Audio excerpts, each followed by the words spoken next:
Do you want more intimacy? Then stop trying to fix your sex life. Most couples are focusing on what happens in the bedroom while completely ignoring what's happening outside of it. And if you keep treating a connection problem like it's a sex problem, then you're going to continue to feel rejected and disconnected and lonely, even while sharing the same bed. Hi, I'm Jenn Pinkerton. I'm a psychotherapist and a connection expert. I help people stop repeating the same painful relationship patterns and start building healthier, more connected relationships where they can truly thrive. One of the most common complaints that I often hear from couples is we feel like we're roommates. And sometimes they tell me that they love each other so much, they're deeply in love, but something feels like it's still missing. Sometimes they tell me that they barely touch anymore. Sometimes they tell me they just have an obligatory kiss. Sometimes they tell me that the sex feels mechanical, infrequent, or completely non-existent. And almost always, somewhere underneath all of that statement and all of that information is a struggle with emotional intimacy, physical intimacy, or both. And what many couples don't realize is that this is something that is pretty common because intimacy doesn't begin in the bedroom. It begins in the moments leading up to the bedroom. It begins in the conversations. It begins in the connection. It begins in emotional safety, in vulnerability. It also begins in a friendship and the emotional bond. And when those things weaken, physical intimacy often follows. I once worked with a couple who came into my office and they were convinced that they had a sex problem. And I'm a certified sex therapist. I work with this. They had gone from having a very active and intimate relationship to barely touching each other. The husband felt rejected. He felt unwanted and undesired. And the wife felt very pressured. And the more rejected he felt, the more he pursued for sex. The more pressured she felt, the more she withdrew. So both people were hurting and both people were on opposite ends of the spectrum here. And both people felt so misunderstood. Both people believed the problem was sex. But after several sessions, we discovered something. Instead, the issue wasn't sex at all. The issue was disconnection. She no longer felt emotionally close to him. She didn't feel seen. She didn't feel understood. She didn't even feel prioritized, and she didn't feel desired. And because she didn't feel any of that emotional connection, she didn't feel physically open. And what's interesting is that neither one of them intended to create this dynamic at all. Neither one of them knew what they were doing. Neither one of them woke up one morning and decided just to stop connecting. Life happens. Life gets in the way. Responsibilities happen. The business of marriage, as I call it, happen. Stress happened. Kids happen. Careers happen. And somewhere along the way, they stopped nurturing the emotional bond, the emotional connection that had once come so naturally. And once we start rebuilding emotional intimacy, then physical intimacy began improving naturally. Because many couples don't have a sex problem. They have a connection problem. And sex is simply where the disconnection is showing up. I'm going to move into talking about the foundation because emotional intimacy is the foundation of all physical intimacy. And one of the most important things that couples need to understand is that emotional intimacy and physical intimacy, they're so deeply connected and intertwined. And just like men have spontaneous desire and women have responsive desire, they're different. And it doesn't just begin with physical touch. It begins with emotional connection. It begins with the feeling of being known and understood and valued and appreciated and emotionally safe. Many people spend years believing that if they can simply increase maybe the frequency of sex, this quantity of sex, then the relationship will magically improve. But in reality, for many couples, the relationship has to improve way before desire naturally increases. So you could have someone who wants to feel desired, but the desire is not there. And when people feel emotionally close, then they often become more affectionate and more playful and more relaxed and more open, and there's more novelty and a sense of adventure. Their nervous system can feel safe again. Their walls come down, trust increases, vulnerability increases, and desire follows. This is why physical intimacy frequently declines after prolonged conflict, resentment, emotional neglect, criticism, betrayal, or disconnection. And the body, the nervous system, often responds to what the relationship is experiencing emotionally. So if someone feels unseen and unheard and unsupported and emotionally abandoned, or maybe just constantly criticized, this becomes much harder to access desire. And many people are surprised when I say that low desire is often not a libido problem at all. It is a relationship problem. Their body is responding to the emotional reality of the relationship. So think about how difficult it is to feel open and playful and flirtatious and connected when you're carrying this heavy load of unresolved hurt. Think about how difficult it is to access desire when you feel lonely, when you feel sitting next to the person you love, but there's nothing there. Think about how difficult it is to feel physically vulnerable when you don't even feel emotionally connected at all or emotionally safe. This is where attachment becomes crucial. So many people are not just reacting to what happened right now or yesterday. They're reacting to what they're carrying, to what yesterday's experience represents for them and what it represents emotionally. A forgotten text message might trigger feelings of not mattering. A lack of affection, a lack of touch might trigger feelings of rejection. Emotional distance might trigger an abandonment fear. And criticism might trigger feelings of inadequacy. The emotional meaning behind experiences often affects desire way more than the actual experience itself. And many couples spend years trying to fix this physical symptom while ignoring the actual emotional root. They focus on frequency. They focus on performance. They focus on technique. They focus on what is happening physically while avoiding what is happening emotionally or lack thereof. The truth is that many people are not withholding sex. They are instead withholding vulnerability.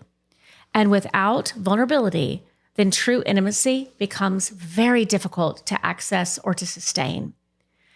One of the most attractive experiences in a long-term relationship, this feeling of being deeply understood, feeling like someone knows you, feeling like someone sees you, feeling as though someone understands your experience and your heart.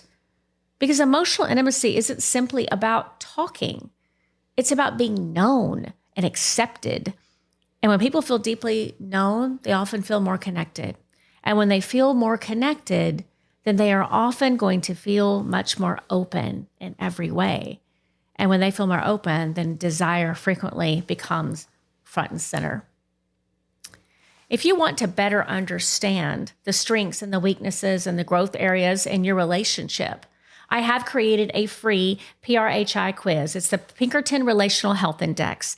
And this quiz is going to help you identify patterns that may be creating problems of connection or disconnection, emotional distance, attachment concerns, or even intimacy struggles in your relationship. You can download it using the link below. So next, I want to talk about this fully expanded idea, and we're going to get into resentment, how that's one of the biggest desire killers. We'll also talk about how vulnerability creates desire, and that's going to add another substantial piece of this whole pie here. So when we talk about resentment and it being this big killer, a big mistake that couples can make is that they assume that low desire automatically means low attraction. And many times that just isn't true. Many times the issue is resentment. And in fact, some of the couples who report the lowest levels of physical intimacy are still deeply in love with each other. They still care about each other. This person matters to them. They still want the relationship to work. They want it to thrive, and they ache for that. But what they don't realize is that resentment has quietly moved into the relationship, and that is the third party here. And it started creating this emotional distance. Because resentment rarely arrives at once. It accumulates. It builds over time through hundreds of small moments where somebody feels unsupported, where they feel unseen, unappreciated, dismissed, or even alone. It's the death by 1,000 cuts idea. And it's the conversation that never got resolved. It's the apology that never came. It's the responsibility that was never shared. It could be the hurt that was never acknowledged, never validated. And over time, these experiences began to stack on top of each other, one after the other, until the emotional weight becomes so difficult to carry. And one of the most common forms of resentment that I see clinically is what I call the mental load problem. And so one partner slowly becomes the manager of the relationship. They manage everything, keeping track of the schedules, managing a social calendar, appointments, children, pets, vacations, planning things, figuring out things, birthdays, school projects, household responsibilities, groceries, remembering, participating, gifts, everything. And while the other partner may genuinely be contributing, especially maybe financially, they're not carrying the same sense of cognitive load, the checklist, the constant idea of what these tasks are. And the issue is what the tasks begin to represent emotionally, because over time the message becomes, I'm just carrying this all alone. It's all on my plate. And loneliness is rarely an aphrodisiac. Many women in particular describe this feeling about being slowly becoming the household manager maybe, or a social manager maybe, instead of a romantic partner. And they become responsible for everything, reminding and organizing and directing and managing, following up. Eventually they stop feeling like they're in a partnership, and they start feeling like maybe that they're parenting another adult. And that attraction can really be shifted when that happens. And it will suffer because it's very difficult to simultaneously feel like somebody's manager, somebody's mother, and feel a romantic attraction towards them. It's just not congruent. It doesn't work. The entire emotional energy will shift. The dynamic will shift. The polarity between feminine and masculine will shift. And the relationship begins operating more like coworkers rather than lovers. And when that happens, desire often declines. So what's important to understand is that resentment, it doesn't just affect sex. This is going to affect admiration. It affects emotional generosity. It affects patience. It affects friendship. And resentment slowly will drain the entire emotional resources that intimacy depends on fundamentally. And this is why so many people come into therapy believing that they have a libido problem or a low desire problem, when what they actually have is a relationship problem. Their body is responding to the emotional reality of the relationship, and it sucks. They're not necessarily rejecting their partner. They're just reacting to years of feeling unsupported, unheard, or feeling emotionally alone. And here's the challenge. Many people don't express resentment when it first appears. They minimize it and they rationalize it, and they tell themselves that it's not a big deal, until one day they are shocked, just absolutely shocked by how disconnected they feel. And I often tell couples that resentment is this unspoken grief. It's grief over expectations that weren't met, and it's grief over needs that weren't addressed. And you have to feel it like the stages of grief. It's grief feeling alone in places where you expected to be a team, a partnership. And the longer resentment sits unaddressed, the more dangerous it becomes for a relationship. Because resentment will eventually turn into this emotional withdrawal. And when that happens, people stop reaching, people stop pursuing, and they stop initiating. People stop hoping. And not because they don't care, they could deeply still love their partner, but because disappointment has become absolutely exhausting. And healthy couples understand that resentment is not something that you wait to address. It's something that you want to address early on, right away. You want to repair quickly. You want to talk about hurts before they become these huge wounds. You want to triage and stop the bleeding. You express disappointment before it becomes bitterness. You speak up before emotional distance takes hold, because resentment will thrive in silence. It's the best place for it. And connection thrives actually in communication. So the healthiest couples aren't couples who never disappoint each other. They're not couples that don't fight. They're couples who repair quickly enough that resentment never gets in the way, and it never gets an opportunity to build a permanent home. in the relationship, or more specifically, in the bedroom. So now we're going to talk about vulnerability, which is really probably the most overlooked aspect in attraction. Especially if we're talking about a heterosexual dynamic, a lot of men don't feel comfortable being vulnerable. They think it's weak. They think it's not attractive. But it is, because long-term attraction is deeply emotional. People want to feel desired. People want to feel connected. People want to feel chosen. People want to feel important. And people want to feel like they matter. So one of the ways that we can create that we can establish that experience is through vulnerability, which is not weak. The irony is that vulnerability is also one of the things that people fear so much, right? Because vulnerability requires risk. It is a risk. It requires uncertainty. There's no guarantee here. It requires allowing another person to see parts of you that could potentially be rejected, could potentially be unattractive. Your fears, your insecurities, your disappointments, your dreams, your needs, your unmet needs, your longings, your desires, your fantasies. The deeper the vulnerability, the greater the risk. And many people stop being vulnerable because at some point along the way, vulnerability became painful. And maybe, just maybe, they were criticized for it. Maybe they were dismissed. Maybe they were mocked or ashamed. They could have opened up and felt completely misunderstood. And so they just slowly learned to protect themselves. And the challenge then is that protection and intimacy, they're opposing forces.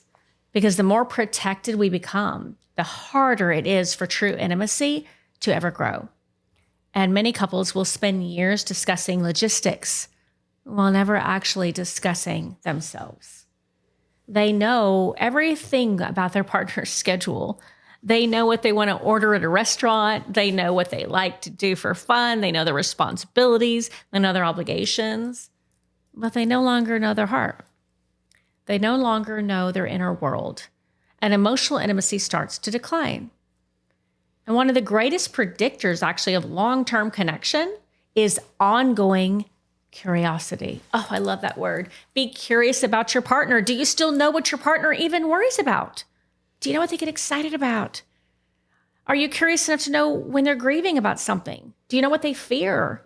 Does your curiosity extend to understanding what it is maybe they've stopped telling you? What else they want to do, what their bucket list is, what their dreams are? Those questions create intimacy, and curiosity communicates care. And when someone feels genuinely interesting to you, then they feel valued. And then when they feel valued, that is when emotional closeness grows. I'll often tell couples that vulnerability is emotional foreplay. Not because it's sexual. It's not sexual at all. It's because it creates connection.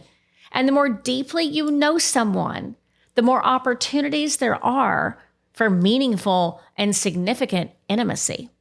When vulnerability disappears, relationships often become these functional dyads, but so emotionally shallow. The friendship will remain. The partnership remains. The general care remains. Of course, those logistics remain. All the tasks remain. But the emotional depth begins to disappear. And without emotional depth, desire starts fading as well. People don't just want to be touched. They actually want to be known. And when someone feels deeply known and deeply accepted, deeply valued, attraction will increase exponentially because connection has now increased. And many couples stop dating emotionally long before they actually stop dating, physically. They may go on the weekly date night, but there's nothing real shared. They stop pursuing each other's hearts. They stop asking meaningful questions. They stop exploring who their partner is becoming because we're all growing, we're all moving. And they assume that they already know everything there is to know. But healthy relationships recognize that, your partner could surprise you. People change. People continue to grow. Their interests may change. They want to do something different. They like different music, maybe. People evolve. Your partner today is not the exact same person that they were 5 years ago or 10 years ago.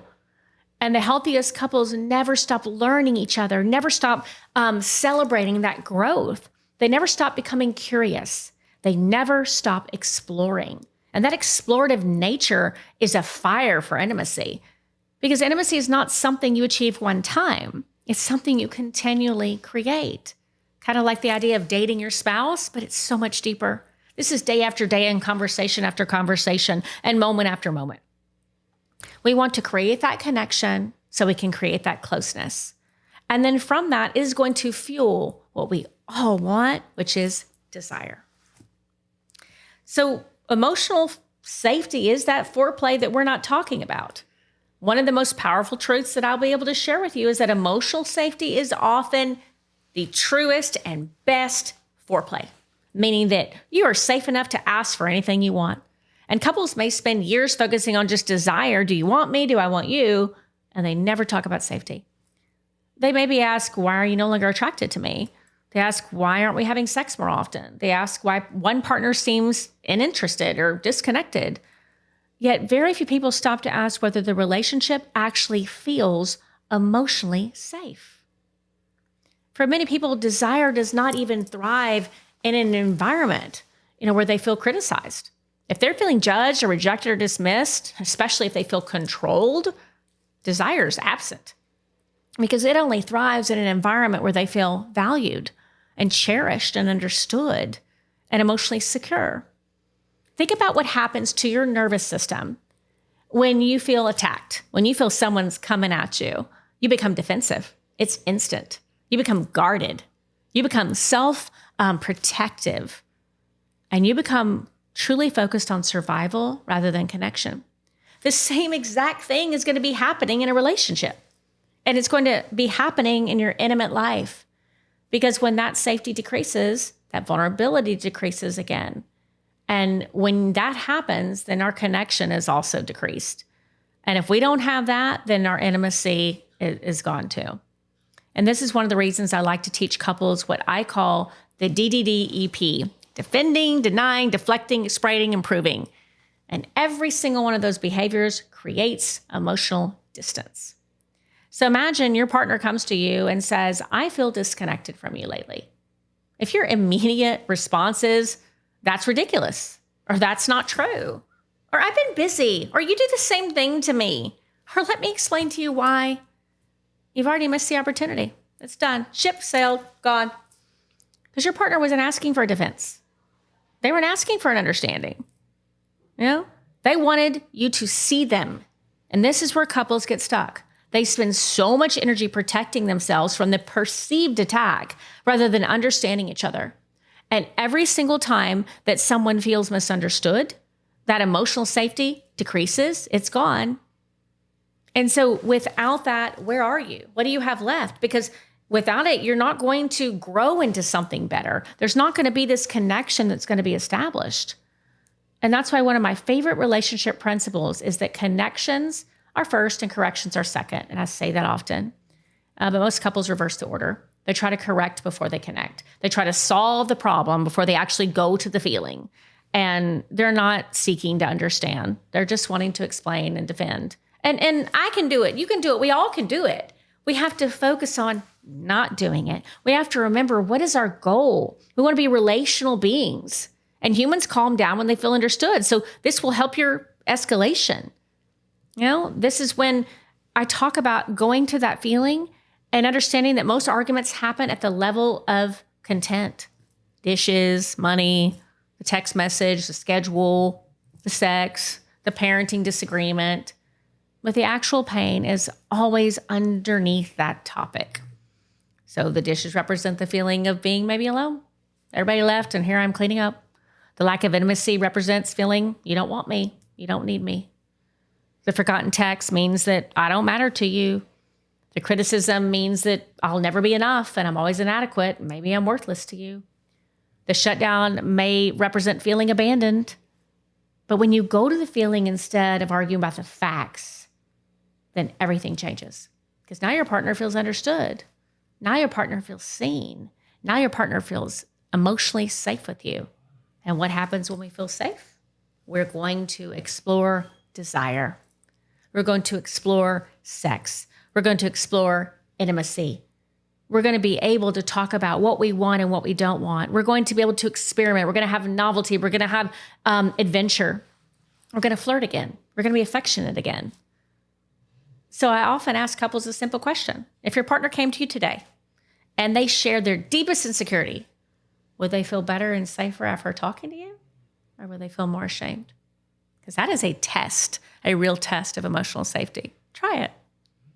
Because can your partner bring you their fears, their failures, their insecurities, their disappointments, their fantasies, their desires? Can they tell you what they need in your sex life to feel happier? Is it safe?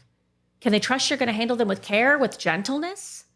Because intimacy is not built when everything's perfect. Intimacy is built when people feel safe enough to be imperfect. The couples with the strongest intimate relationships are rarely ever the couples with the fewest problems. In fact, one can have nothing to do with the other. They're couples who have learned that no matter how many problems they have, they're safe together. Divorce is off the table. It's not a threat. Lashing out, screaming at each other, not talking for days is off the table. It's not a problem. They can talk things through. They're curious. They're connected. They're emotionally available, even if things are difficult. And that is where intimacy grows. And it grows big, not in perfection, but in safety. Another myth about intimacy is that it begins when the bedroom door closes. But in reality, it begins hours earlier, sometimes days earlier. It might begin at breakfast. Somebody, looks at it as beginning with a text message in the middle of the day. Sometimes it begins with a hug at the front door. Sometimes it begins with, how you respond when your partner tells you about something in their day. How do you answer the phone? The strongest intimate relationships are built through these hundreds of very small little micro moments that seem insignificant at the time. But this is what many couples miss. They think attraction is built through these grand big gestures. They think intimacy is built through vacations, which of course, yes, hotel room sex is a thing. But it can't just be that. It can't just be gifts. It can't just be vacations. It can't just be special occasions. Well, those things, of course, help. And most women love that. Intimacy is usually built on an ordinary moment. It's built when your partner feels like they are the most important thing in the world for you. It's built when they feel appreciated and cherished, when they feel picked and chosen, when they feel like their partner would do anything for them. And every day your partner is basically sending out this idea of a bid for connection. It's a moment, a comment, a question, a touch, a joke, a story, an observation. It's just a request for your attention, for you to acknowledge it, for you to say, oh, yeah, honey, and connect and have a conversation with interest. But every time they're ignored or dismissed or rushed or rejected or, you feel like you're an annoyance to your partner, then that distance is going to grow. There's so many opportunities in connection for a single day. How you kiss goodbye in the morning. Can you do a 6-second kiss and make it a little longer? Do you flirt on a text? Do you say, I can't wait for my date with you tonight? Do you tell your partner they look hot? Or, are you even curious at all? Instead, when your partner reaches for your hand, do you squeeze it back? Or do you barely notice it? Or are you just quick and done? And these moments seem small, but they compound and they build. And over time, they create either connection or disconnection. Intimacy is something that is built. And it's cumulative. And we're going to have to learn how to create this over time, over connection, over flirting, over texting, over longer kisses, over date nights that are meaningful, that are about sharing and vulnerability, full of rich curiosity. Because you can't stop pursuing each other. You can't stop learning about each other. You can't stop being curious about each other and how each other is changing and growing. Different interests, different goals, different bucket list. Because underneath that romance, there is that friendship, and that's the foundation of desire. But you have to remember all of that together to be connected and safe and valued and prioritized. And if you do all that, then attraction has this big room to grow. Because sometimes you may love someone and be like, I'm just not attracted to them anymore. But I assure you, attraction is something that you can get back. It starts with affection. It starts with continuing to build connection. It starts with nurturing that friendship and nurturing interest. And curiosity is one of the largest, biggest, grandest things you can do. Because at the end of the day, physical intimacy isn't built solely in the bedroom. It's built in every single interaction leading up to it. It's built in how you speak to each other, how you respond to each other, how you prioritize each other, how you appreciate each other. How often do you flirt with each other? Do you pursue each other? Does anybody feel picked and chosen? Because the strongest, mature, and intimate relationships are built long before any person turns off the lights. They're built through these thousands of small moments where two people continually choose connection over distance. And those choices are what create the emotional intimacy, this blueprint that eventually becomes physical intimacy. And at the end of the day, most people don't want just physical intimacy, and they don't want physical intimacy disconnected from emotional intimacy. They want to feel chosen. They want to feel wanted. They want to feel desired, and they want to feel loved. Because the deepest form of intimacy isn't just being touched. It's being understood. And it's knowing that someone sees the real you and still chooses you. It's knowing that someone knows all of your flaws, your insecurities, your fears. They know your needs and your struggles and your fantasies and your imperfections, and they love you anyway. And when emotional intimacy grows, physical intimacy often follows naturally. There's so much of this you can do on your own, not just in therapy, and not because someone forced it, not because someone demanded it, just because connection creates closeness. And closeness will create the desire you're looking for. And if you found this video helpful, you're going to love my next one. I'm going to show you how to safely share your desires, your fantasies, your needs, and turn-ons with your partner without any shame, without any judgment, without any fear. And because one of the loneliest places in a relationship is wanting something that you don't feel safe enough to ask for. So in that video below, I'm going to talk about how to create that emotional safety necessary to have those vulnerable conversations and how to say what you want, how to manage rejection, how to deal with fantasies and sexual needs in a way that brings you closer and more together instead of creating distance. Because true intimacy is not just about being physically known. It's about being fully known. So click here and watch that video next.